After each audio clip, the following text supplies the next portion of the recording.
Why did no one ever remember her name after the briefings ended? She sat there while the room emptied, chairs scraping, boots moving with purpose. Conversations bled into jokes, into confidence, into noise. She waited until the last voice faded before standing. It wasn't shyness. It was habit. When you grow up learning how quickly attention turns into expectation, and expectation into loss, you learn to move after the storm, not during it. Lieutenant Alara Quinn walked the corridor alone. The base was waking up around her, engines whining somewhere beyond the concrete walls. The smell of jet fuel and salt carried in from the North Sea. RAF Lossiemouth always felt like a place perched on the edge of something: weather, war, history. Pilots like to say the wind here sharpened you or broke you. Alara let it pass through her instead. Outside, the sky stretched wide and deceptively calm, pale blue, innocent, the kind of sky that made people careless. Her flight suit felt heavier than usual. Or maybe it was just the quiet weight she always carried, memories folded neatly where no one could see them. She moved with a careful economy, helmet under her arm, checklist tucked flat, every step deliberate, every motion practiced. Her jet waited where it always did. F-16 Seatail, number Q423. She knew every line of it, every vibration, every sound that meant safe and every one that whispered wrong. She placed her hand on the fuselage and closed her eyes for half a breath. The metal was cold, solid, honest. "Morning," she murmured. "Let's come back." She didn't look like the others, she never had. At 5'3", with her hair braided tight and her posture reserved, she didn't match the myth people expected from a fighter pilot. No swagger, no careless grin, no stories told too loudly in the mess hall. People assumed quiet meant unsure. They were wrong, but that misunderstanding had protected her for a long time. Captain Beck's voice cut across the tarmac before she saw him. "Quinn, try not to bore the sky today." She turned just enough to meet his grin with a neutral look. "Try not to scare ground crew again." He laughed, surprised she'd answered at all, then jogged toward his jet like the world was already cheering for him. Beck lived out loud. Flew the way he spoke, fast, confident, always pushing. She didn't dislike him. She just didn't trust loud people with fragile things. Inside the cockpit, everything made sense. Straps, switches, displays. The ritual pulled her inward, narrowed the world to what mattered. When the engine came alive beneath her, it wasn't noise, it was language. One she'd learned before she'd learned algebra, before she'd learned grief. As the canopy sealed, her reflection stared back at her. Calm, controlled, unremarkable. Exactly what she wanted them to see.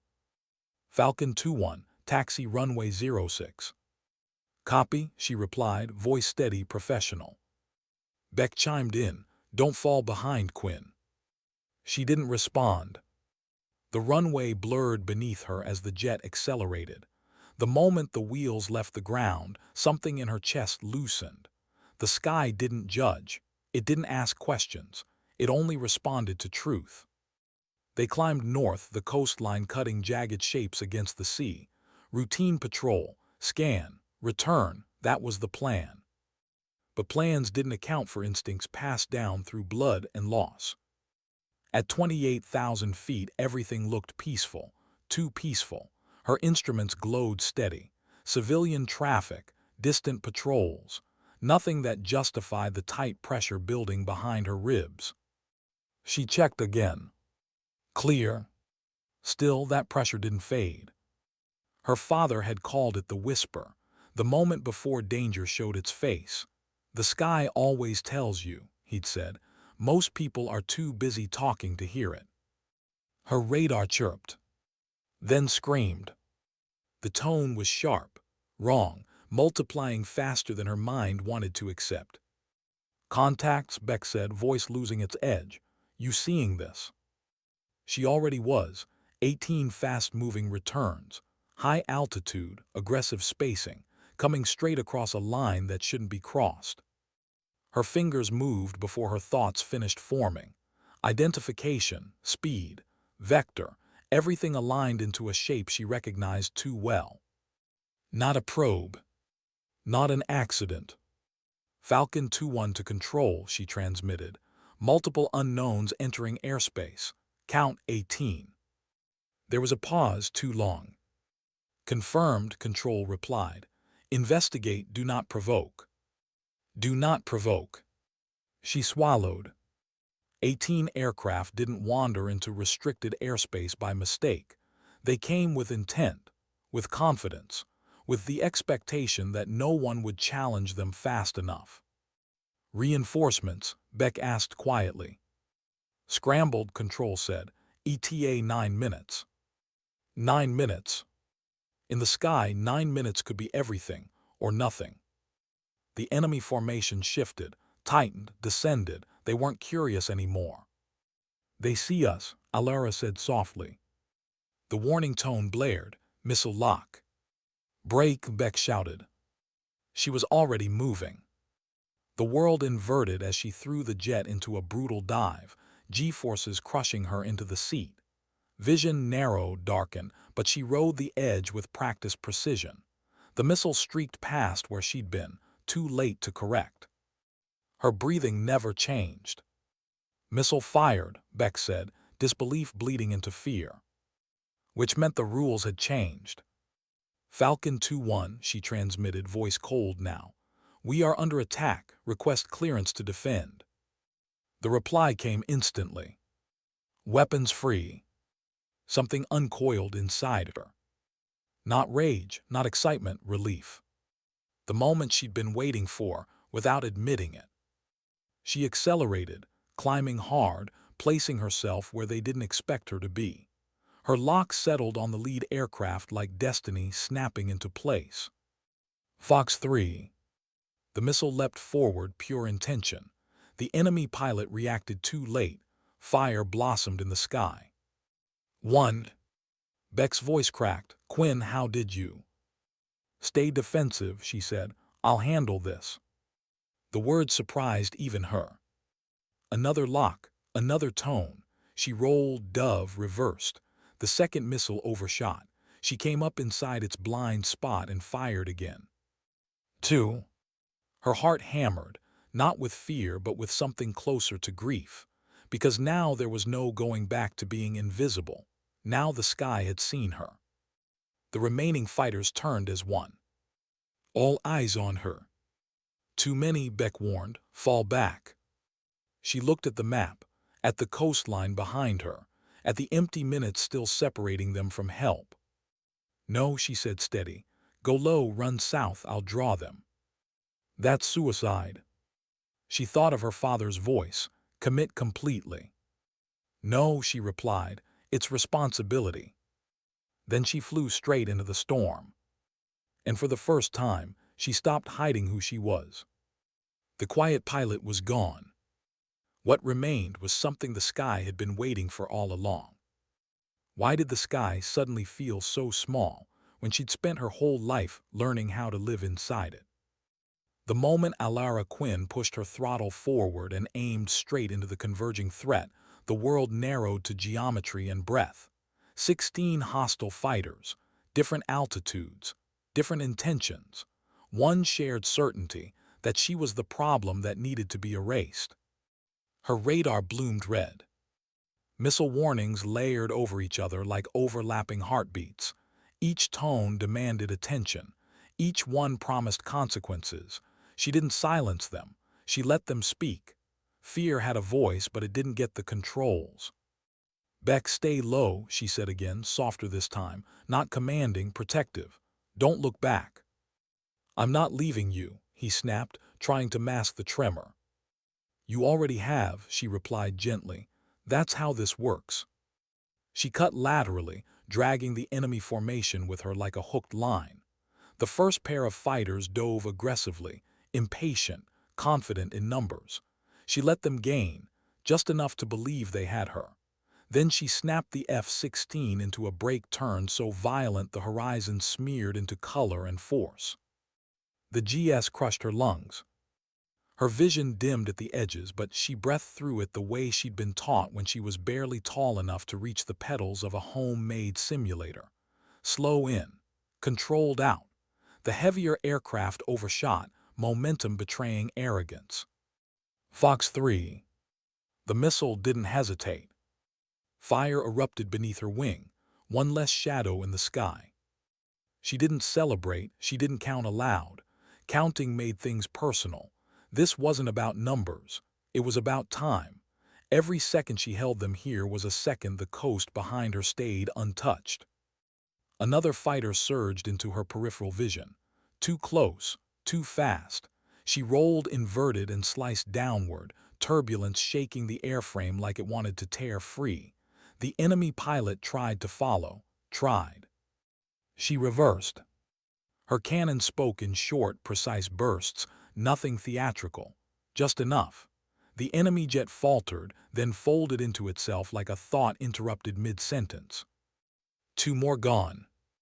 Her cockpit was chaos now, alerts stacked, fuel ticked down. Her body protested the strain, muscles burning, spine compressed. Somewhere deep inside, fear tried again to surface, not of dying but of failing. She pushed it down. Quinn, Beck's voice crackled through, breathless. They're regrouping, all of them. I know, she said, that's what I want. She pulled vertical, climbing hard, forcing the engagement upward where weight and thrust mattered more than bravado. The F-16 shuddered at the edge of its envelope. Warnings flashed. Limits blinked red. She ignored them.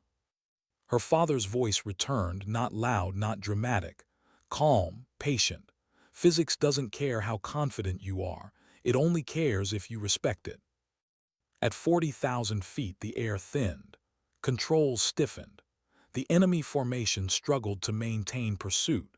Their missiles lost lock one by one, guidance faltering as gravity and drag argued back. She cut throttle. Rolled. Let gravity take her. The dive was violent, pure, the kind that erased everything except instinct. The clouds tore past. The sea spun into view and vanished again. Her jet became a blade falling through space. She selected her last medium-range missile. Locked. Fired. The detonation flashed white-hot against the dark sea far below. Another threat erased. But the remaining fighters learned fast. They stopped chasing her alone. They coordinated, split into hunting pairs. Missiles came in waves now, not singles.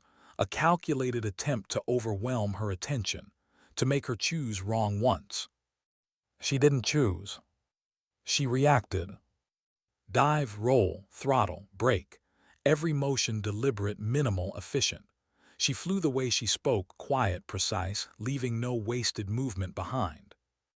A missile screamed past her canopy so close, she felt the shockwave rattle her teeth. She didn't flinch. The next enemy pilot got greedy, closing distance too fast, bleeding energy in his eagerness. She waited until the moment tipped, until physics betrayed him, and then she slipped behind his wing and fired. Her cannon jammed for half a second. Half a second too long. Her chest tightened. Then it cleared. The burst landed true. She exhaled shakily, realizing she'd been holding her breath since the climb. Sweat trickled down her spine, cold against the heat of the suit. Her hands shook, not from fear, but from the accumulated cost of staying alive this long. How many left? Beck asked, voice barely above a whisper. She glanced at the display. Too many, she said honestly. Her fuel was dropping faster now, her options narrowing. The sky that once felt infinite now pressed in close, demanding decisions she couldn't delay. She thought of the briefing room, of the way no one had looked at her twice, of how easy it would have been to stay that way, to fly safe, land clean, and let someone else be brave. She wondered briefly if anyone would ever know what this had cost her. Then another missile lock snapped her back. She dove low this time, dragging the fight closer to the sea, forcing the enemy to choose between pursuit and terrain. The water rushed up, dark and unforgiving. She skimmed it at impossible speed, salt spray exploding behind her like shrapnel. One enemy jet clipped the surface. Another broke formation too late. The ocean swallowed them without comment. Her fuel warning screamed.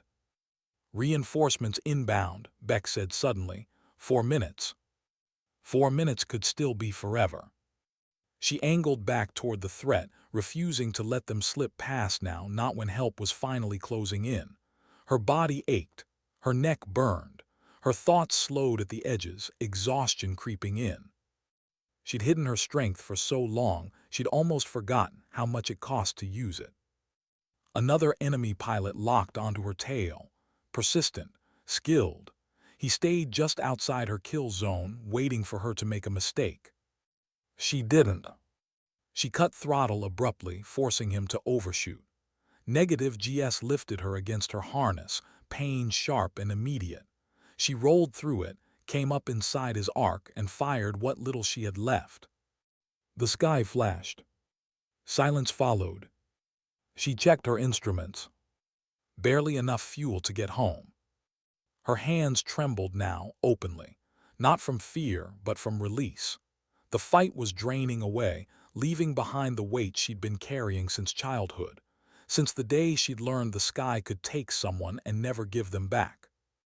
A new voice cut in, calm, controlled, unfamiliar. "Ranger flight engaging." The remaining enemy symbols scattered. She leaned back in her seat, breath hitching, eyes burning. For the first time since the first missile launch, she let herself feel it, the fear she'd denied, the pride she didn't trust, the grief that never really left. Beck's voice returned, quieter now. "Reverent, you held them, you actually held them." She didn't answer. She turned toward the coastline, toward home, toward a future that would never let her be invisible again. The sky slowly widened. But she knew one thing with absolute certainty. She would never fit back into the version of herself they thought they knew. And some doors, once forced open by truth, never close quietly again. Why did her hands start shaking only after the shooting stopped? The sky had gone strangely quiet, not peaceful, just empty in a way that felt earned and dangerous at the same time.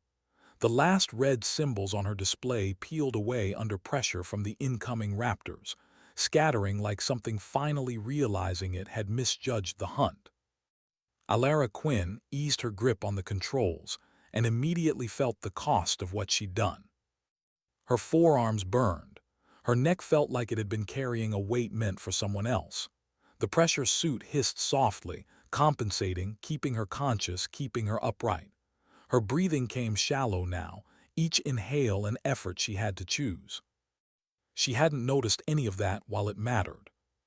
Adrenaline had carried her, purpose had sharpened her, but purpose was a temporary thing, and when it faded, reality rushed back in. Fuel critical. The amber light blinked without urgency, like it knew panic would be pointless now. She calculated the numbers automatically, just enough. No room for error. No extra turns, straight in. "Falcon 2-1 to approach," she said, forcing steadiness into her voice. "Single ship, fuel critical, request priority landing." There was a pause. Not the kind that came from confusion, but the kind that came from someone staring at a screen and realizing the story behind the numbers was bigger than what protocol covered. "Falcon 2-1 cleared direct," approach replied.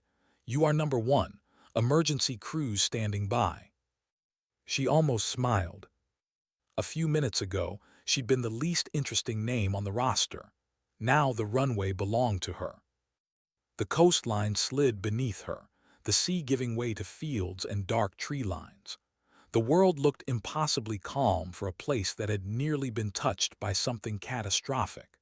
She wondered how many people below were going about their mornings unaware of how close the sky had come to breaking open above them. That thought stayed with her as she lowered the gear. The landing was clean, controlled, almost gentle. Muscle memory carried her through flare and rollout while her mind lagged behind, still orbiting somewhere over cold water and burning metal. When the jet finally slowed, when the brakes bit and held, she exhaled fully for the first time in what felt like years. "Welcome home," Beck said over the radio. His voice wasn't joking now, it was thick, real. "You scared the hell out of me." She swallowed. "You still owe me coffee." A weak laugh crackled back. She taxied toward the shelter and immediately knew something was wrong. Or different. The ramp was crowded. Ground crew stood frozen in places they normally moved through on instinct. Pilots lingered instead of dispersing. Officers who never left their offices unless something was being celebrated or investigated waited in a loose line near the hangars. Word had traveled faster than she had. She shut down the engine. The sudden silence rang in her ears. Metal ticked as it cooled. The canopy lifted, letting in cold air that felt too sharp against her flushed skin. For a moment she didn't move. She sat there with her hands resting uselessly on her thighs, helmet still on, heart thudding like it didn't trust the world yet. The cockpit that had protected her now felt small, confining. When she climbed down the ladder, her legs nearly gave out. Beck was there before she hit the concrete.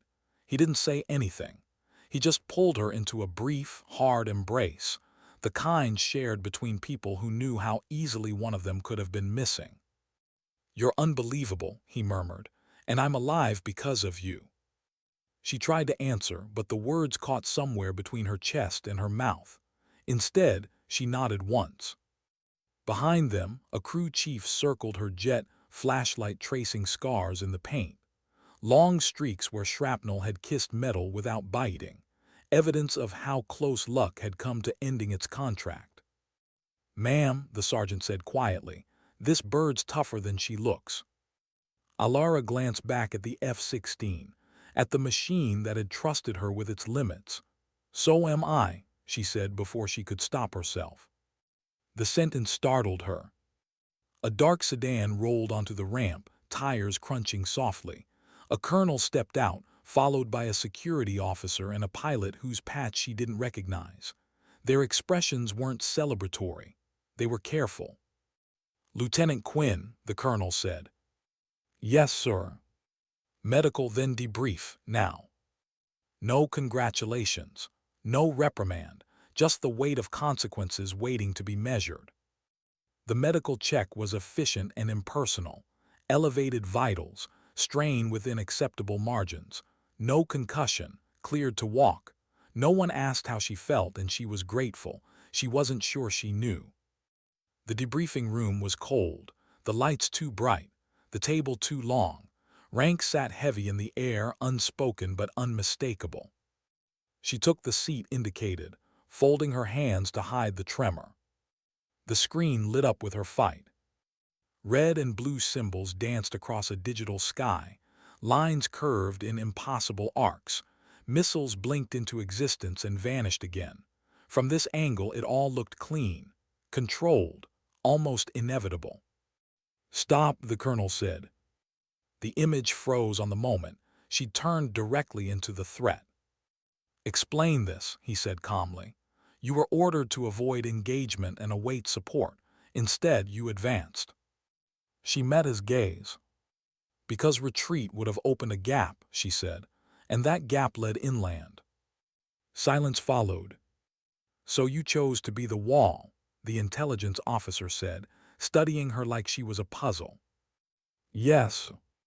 "You understand," the colonel continued, "that you violated standing orders." "Yes, sir." "And if your assessment had been wrong." She didn't look away. "Then I would have died trying to keep them out." The room held that truth without flinching. A pilot seated near the colonel, the one from the Raptors, finally spoke. "We watched from altitude. We thought we were flying into a recovery. By the time we arrived, the enemy was already braking." He paused. "I've never seen a single aircraft control a fight like that." Alara felt heat rise in her face. Not pride, exposure. The colonel folded his hands. "Your records don't match what we saw today." They weren't supposed to, she said quietly. Every eye turned to her. My father taught me how to fly before anyone else did, she continued. He also taught me not to show everything I knew unless it mattered. Today it mattered. The room didn't argue. Finally, the colonel leaned back. This will be recorded as a successful joint intercept. Details will remain classified. He held her gaze. You'll receive a formal reprimand and an invitation. Her heart skipped. An invitation to what, sir? He allowed himself the smallest smile. A place where pilots like you don't have to hide. As she left the room later, exhaustion finally claimed its due. But beneath it, something else stirred. Hope sharp and unfamiliar. For the first time, she wondered what might happen if she stopped making herself smaller for the comfort of others. The sky had already decided. Now it was her turn. Why did the silence the next morning feel heavier than the fight itself? Alara Quinn woke before the knock came. She lay still in the narrow quarters, staring at the ceiling as pale light crept through the blinds. Her body ached in places she hadn't known could hurt. Every breath reminded her she was still here, still whole, still carrying the echo of a sky that had nearly taken everything. Sleep had been shallow, fragmented. Every time she drifted, she was back at altitude, alarms screaming, the ocean rushing up too fast, her father's voice steady in the dark. She stopped trying to escape it sometime before dawn. The knock came anyway. 3 sharp taps, precise, official. A folded message slid under the door. Report to Hangar 12. 800.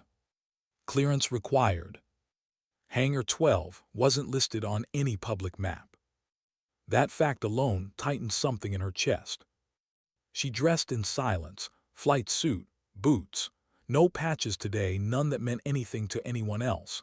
As she walked across the base, the world moved around her differently. Conversations stopped when she passed. Eyes lingered longer than they had before. Not admiration, not suspicion. Recalibration. People were adjusting their understanding of who she was. She kept her gaze forward. Hangar 12 sat at the edge of the airfield, half hidden by earth berms and reinforced concrete. The doors were already open. 2 figures waited inside. The colonel from the night before, and the Raptor pilot.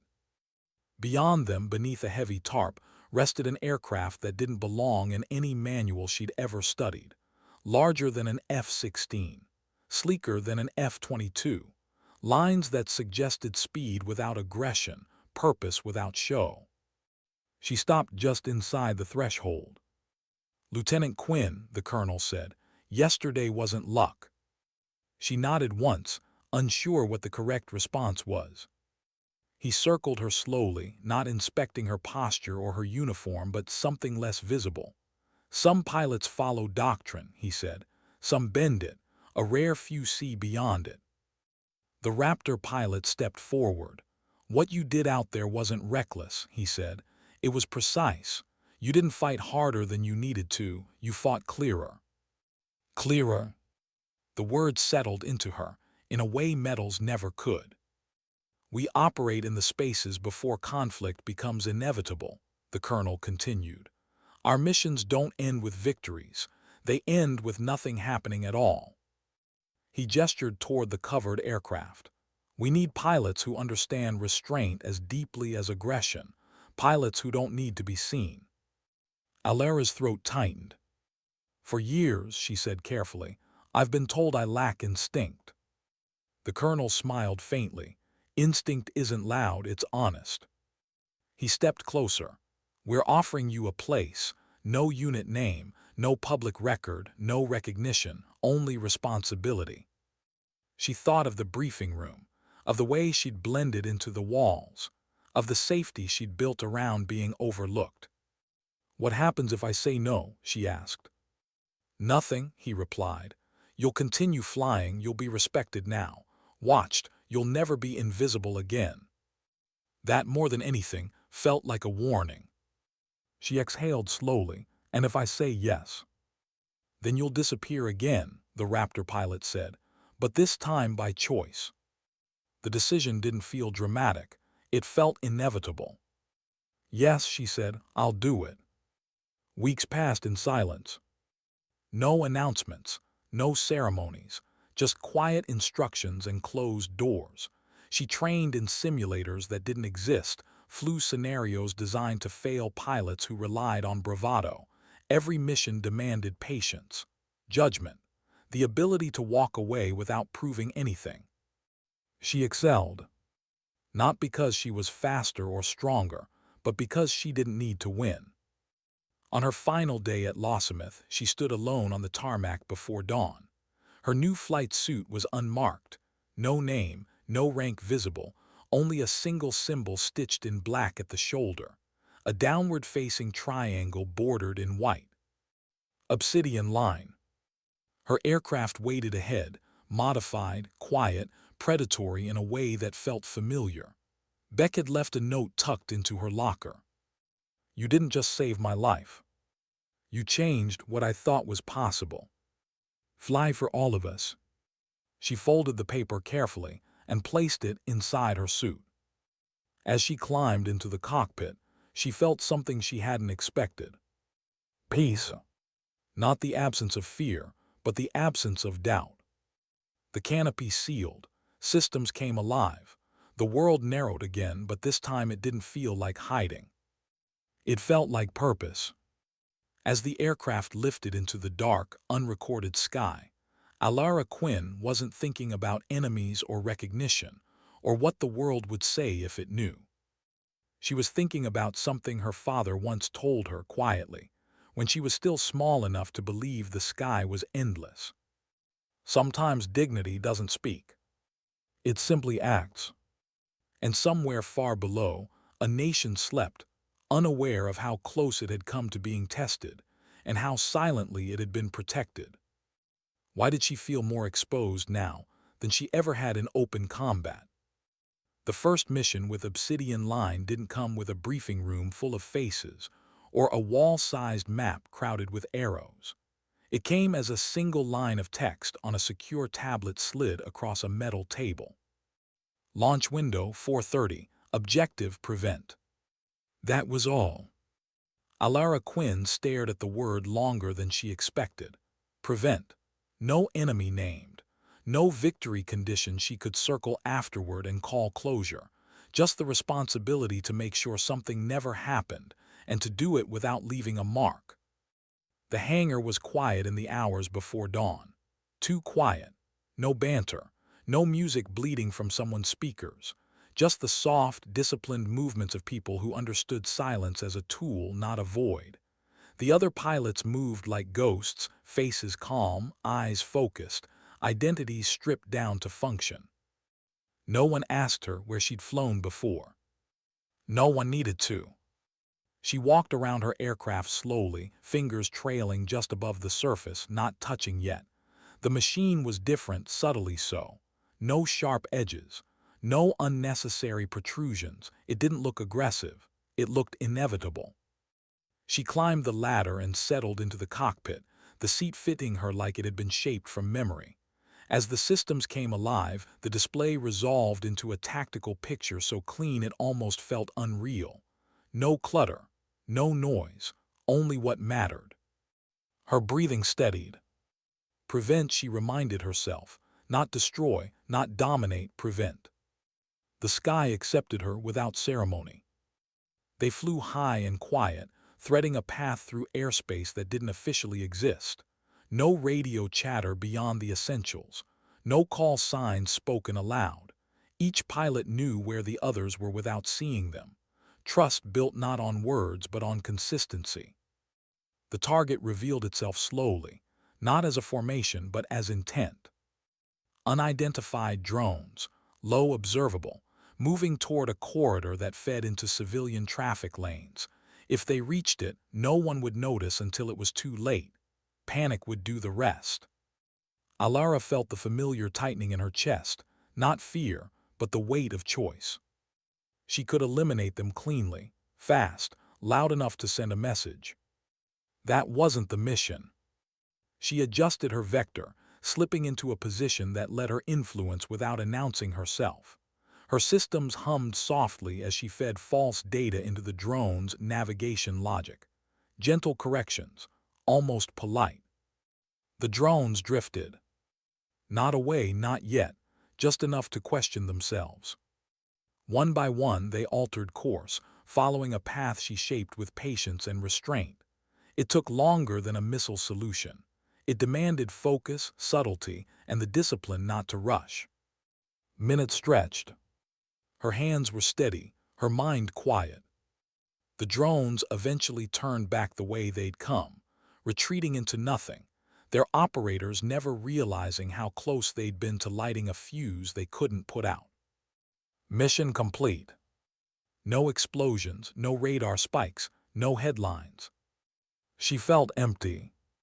Back on the ground, there was no debrief room full of rank, no replay on a big screen, just a nod from the colonel and a quiet, good judgment. That night, alone in her quarters, the emptiness returned.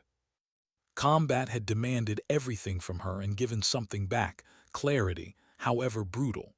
This work asked for something harder, the willingness to let the world never know you were there at all. She thought of her father again, not the stories but the silences. The way he used to sit on the porch at night, staring up, saying nothing. She'd assumed then that he was tired. Now she wondered if he'd been carrying the same invisible weight. Weeks passed, missions blurred together, each one a thread pulled carefully from the future, each one successful precisely because nothing changed afterward. She learned the faces of her fellow pilots without learning their names, learned their habits, their tells. Trust grew in the absence of ego. But the cracks came anyway. One night after a particularly long sortie, she found herself sitting on the edge of her bunk, helmet still in her hands, staring at a scuff on the floor she didn't remember making. Her chest felt tight, breathing shallow. She hadn't almost died. No alarms had screamed. No enemy had locked onto her. And yet her hands were shaking. She pressed them together, willing them to stop. The medic noticed the next day. Noted elevated stress markers, suggested rest. She nodded and complied because discipline was easier than explanation. But rest didn't quiet her mind. She dreamed of skis that stayed calm while something terrible crept beneath them, of people laughing, unaware, of herself standing between danger and consequence, unseen and unthanked. One morning, during a rare pause between missions, the colonel found her alone on the tarmac, watching the horizon bleed into daylight. "You're wondering if it's worth it," he said. She didn't turn. "I know it's worth it," she replied. "I just don't know what it costs yet." He considered that.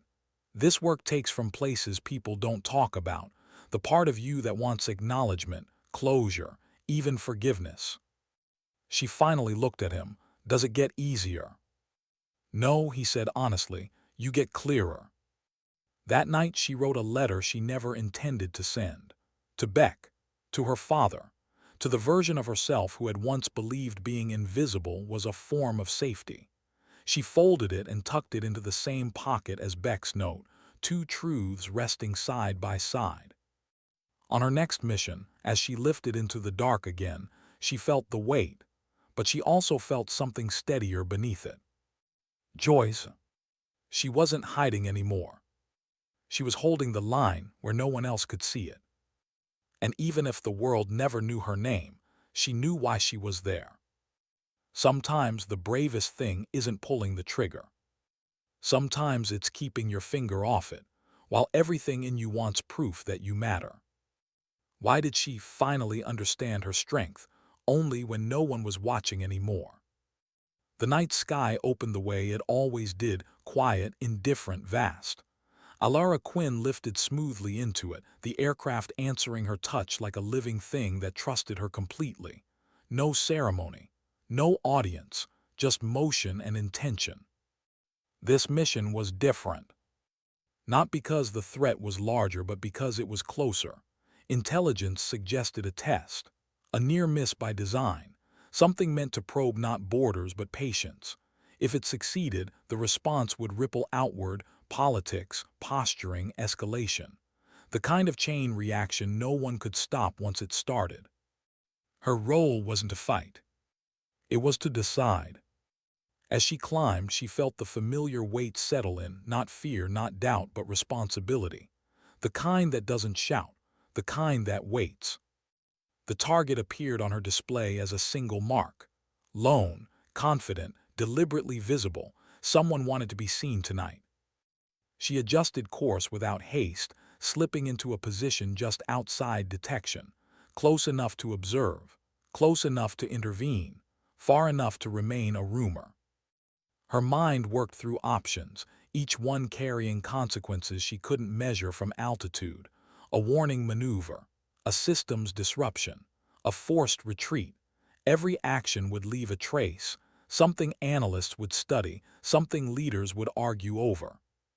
She thought of the night she'd faced 18 enemy jets alone, of the clarity that had come from knowing there was no one else to decide for her. That fight had been brutal, obvious, undeniable. This was harder, because no one would ever know how close the edge had been. The unknown aircraft altered course slightly, drifting toward restricted space with a confidence that felt intentional, a challenge without words. Alara felt her pulse slow. She remembered something her father once told her after a long silence. The hardest fights are the ones where you have to prove nothing. She engaged her systems, not aggressively, not defensively, precisely. She let her presence be felt without being revealed, a pressure, a question hanging in the air. The aircraft hesitated. Seconds stretched. She imagined the pilot on the other end, eyes flicking across instruments, instincts whispering something was wrong. Not danger, not yet, just uncertainty.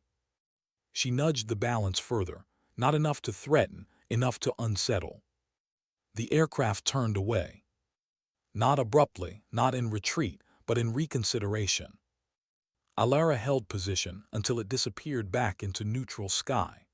Only then did she allow herself to breathe out fully, tension draining like a tide pulling back from shore. Mission complete. On the ground there was no nod this time, no comment. The colonel didn't meet her eyes as she passed, not out of dismissal but respect for what silence preserved. She understood then that this was the truest measure of her work. Not acknowledgement. Absence. Later, alone in her quarters, she sat on the edge of the bunk and removed her flight gloves slowly, deliberately. Her hands were steady now. No shaking, no aftershock, just fatigue layered with something quieter. Peace. She thought back to the girl she'd been, the one who'd learned to disappear because it felt safer than being seen, the one who'd mistaken invisibility for protection. She smiled faintly at the memory. Invisibility hadn't saved her. Joyce had. Weeks turned into months. Missions continued, some tense, some deceptively calm. Each one demanded the same discipline: to act only when necessary, to trust judgment over impulse, to carry consequences no one else would shoulder. She stopped counting time by dates. She counted it by decisions. One evening, as dawn crept over the tarmac, she stood alone watching the lights spread across the runway. The aircraft rested nearby, quiet, waiting. She placed a hand against its fuselage the way she always had. "Still here," she whispered. She thought of Beck, somewhere flying a different sky, of her father whose lessons had outlived him, of the countless people who would never know how close the world had come to breaking open above them. And she felt something settle fully inside her at last. She didn't need to be remembered. She needed to be ready. Because strength wasn't about being louder than the threat. It wasn't about proving anything to anyone. It was about standing in the moment where everything could go wrong, and choosing restraint when chaos begged for spectacle. Alara Quinn turned toward the hangar as the sun rose, her shadow stretching long across the concrete before fading into the light. Somewhere beyond the horizon, the sky waited. And she would meet it again, not as the quiet pilot they once overlooked, not as a legend whispered after the fact, but as something far rarer. A guardian who understood that dignity doesn't announce itself. It simply acts.